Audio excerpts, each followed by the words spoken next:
banyak saudara ya, dari Sabang sampai Merauke. Nah, kami berkumpul setiap 1 bulan sekali.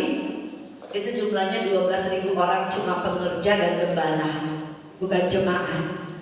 Nah, saudara, ada hamba Tuhan dari Israel. Dia datang dan dia menyampaikan kabar baik dari Tuhan Yesus. Dia dari Israel. Tuhan mengatakan begini, sebentar lagi aku akan datang. Cuma satu yang dia bilang. Tiga ada tiga. Yang pertama adalah kalau dia datang nanti, cuma orang-orang yang mengenal firman yang akan diselamatkan. Ini yang pertama.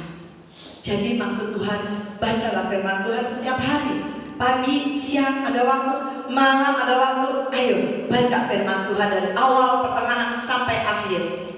Jadi jangan dibalik dari belakang ke depan, tapi dari depan ke belakang. Habis itu mau baca yang lain, mau baca rohani yang lain, silakan. Tapi Alkitab ini dari awal, pertengahan sampai akhir. Dan dia datang, cuma kita yang diselamatkan yang membaca firman Tuhan. Itu pesan Tuhan Yesus dari Israel, dari hamba Tuhan. Yang kedua, dia katakan beritakan keselamatan.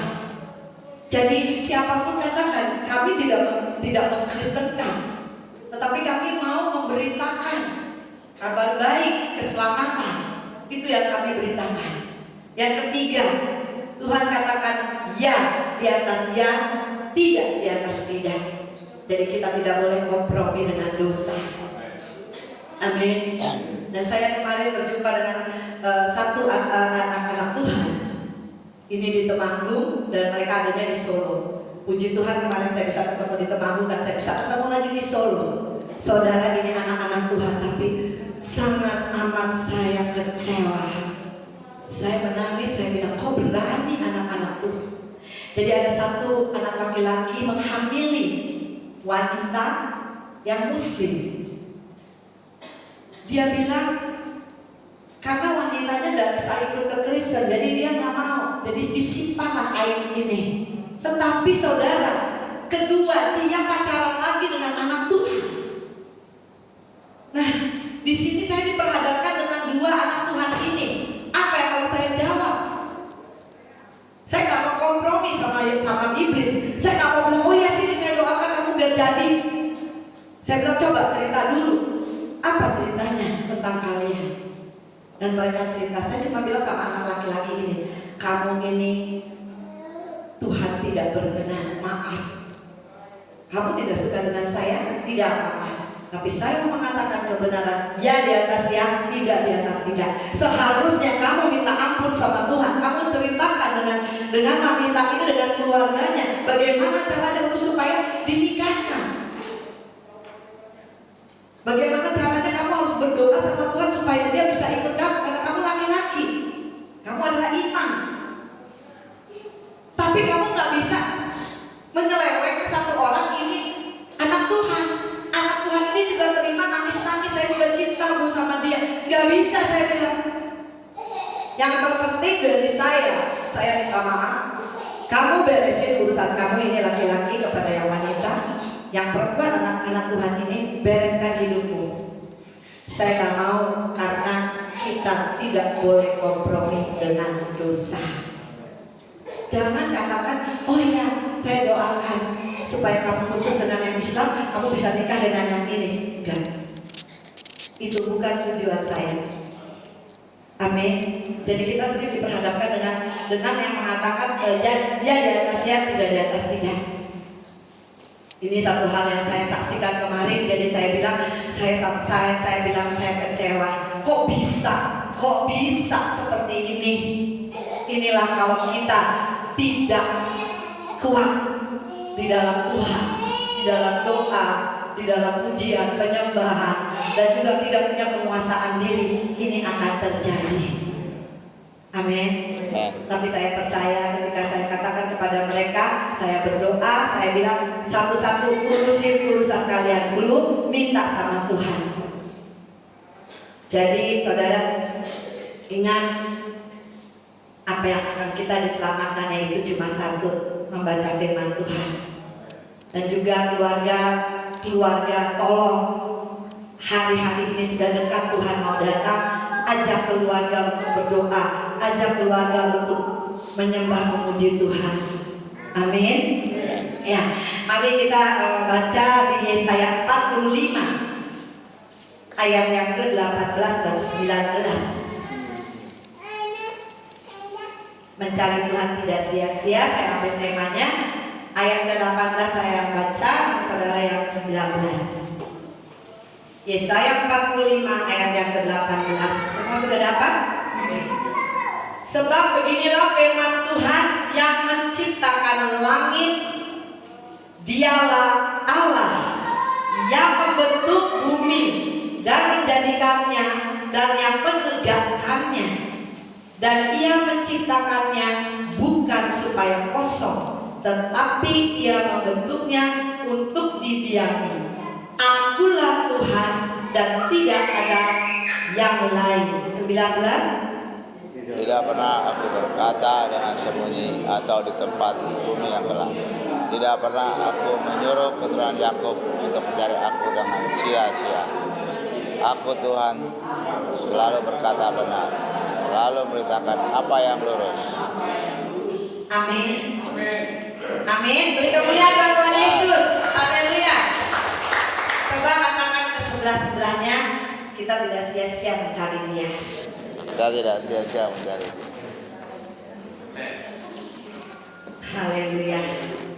Saudara, di sini dikatakan bahwa Tuhan itu menciptakan bukan untuk dunia ini kosong, tetapi membentuknya untuk didiami. Dan Tuhan katakan, akulah Tuhan dan tidak ada yang lain.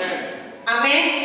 Jadi tidak ada yang lain, cuma Dia, Yesus dan Juru Selamat kita. Saudara, saya setiap menginjil, saya cuma katakan kepada orang-orang yang tidak mengenal Tuhan di Allah yang lain, saya cuma bilang bahwa Nabi Isa itu adalah yang menghakimi nanti untuk kita semua. Jadi kalau saudara mengenal Nabi Isa, wow, saudara akan dihakimi.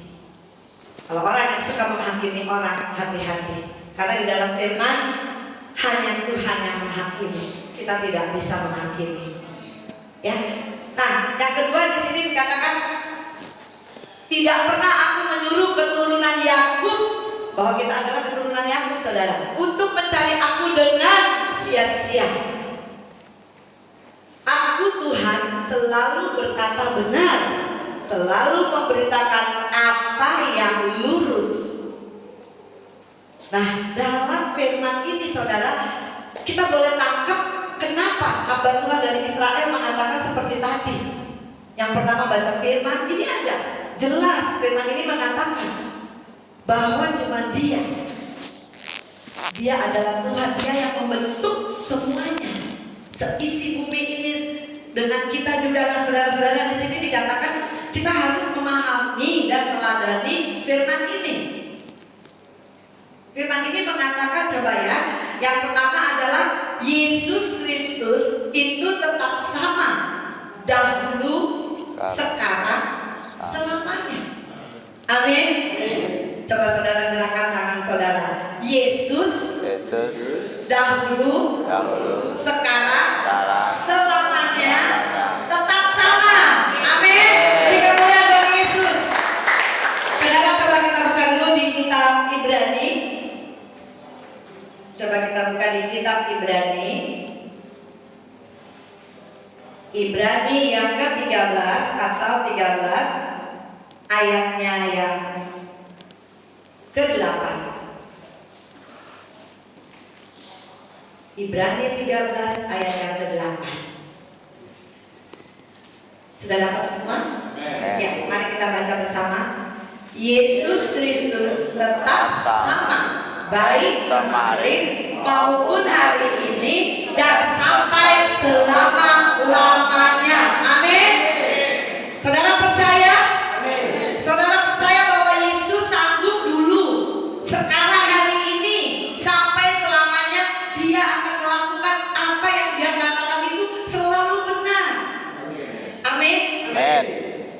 Saudara, yang kita sadari ini adalah berbicara tentang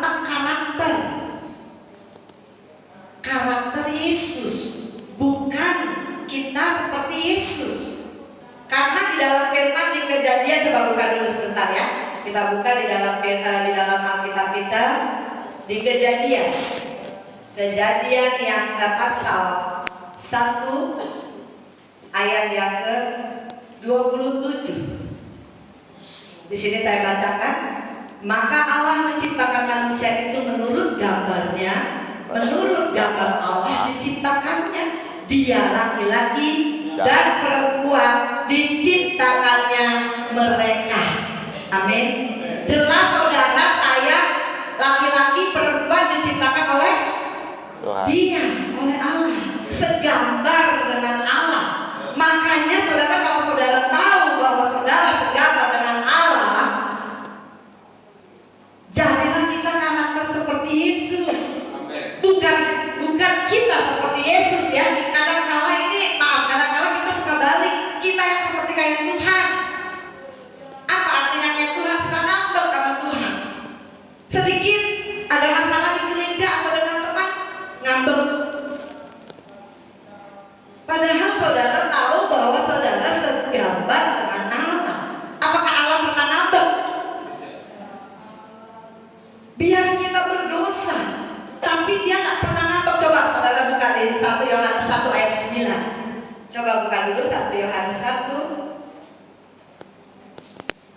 Inilah Allah kita yang sangat amat luar biasa. 1 Yohanes pasal 1 ayat yang ke-9. Coba kita baca sama-sama.